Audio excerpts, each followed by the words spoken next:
BRS ప్రభుత్వ హయాంలో నాగర్ కర్నూలు జిల్లాలో దళిత బంధు పథకంలో అక్రమాలు జరిగాయని, అక్రమాలకు పాల్పడిన అధికారులపై విచారణ జరిపించాలని రాష్ట్ర మానవ హక్కుల కమిషన్ లో నాగర్ కర్నూలు జిల్లాకు చెందిన పలువురు దళిత మహిళలు ఫిర్యాదు చేశారు. నాగర్ కర్నూలు జిల్లా చారకొండ మండలంలో పైలట్ ప్రాజెక్టుగా ప్రవేశపెట్టిన దళిత బంధు పథకంలో లబ్ధిదారుల నుంచి SC corporation executive director Ramlal Nayak కమిషన్లు తీసుకున్నారని నాగర్ కర్నూలు జిల్లా చారకొండ మండలానికి చెందిన పలువురు మహిళలు ఆరోపించారు.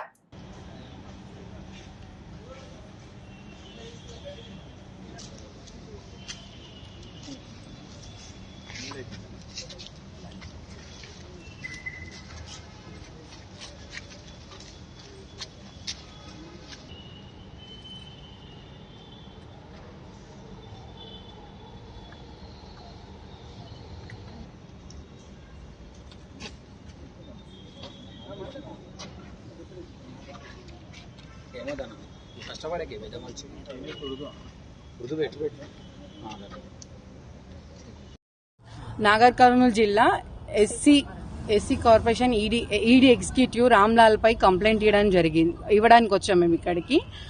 ఆయన గత 10 సంవత్సరాల నుంచి ఒక్కటే పోస్ట్ లో ఉండడానికి కారణమైంది. ఆల్రెడీ ప్రిన్సిపల్ సెక్రటరీ కూడా పెడితే కూడా దానికి కూడా లేదు. ఆయన 100 కోట్లు దళిత బంధు పైన 100 కోట్లకు పైగా స్కామ్ జరిగింది. దానిపైన కూడా విచారణ జరపాలి. ఎస్సీ ఎస్టీ హాస్టల్స్ కూడా వచ్చిన మెటీరియల్ మొత్తం సహా ఆయననే చేస్తున్నాడు.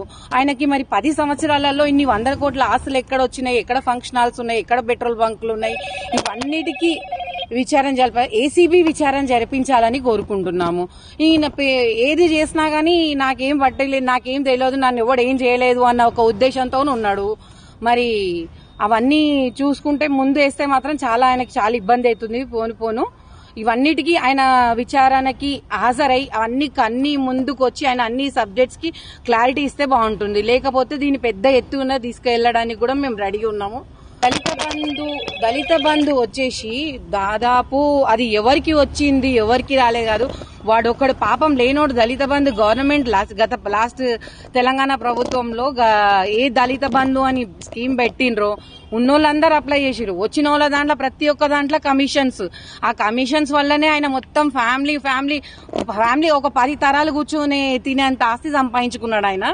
సో ఇవన్నిటికీ విచారణ జరిపించాలనేసి ఏసీబీని కోరుతున్నాం. అవసరమైతే ఎంత దూరమైనా పోవడానికి మేము రెడీ ఉన్నాం.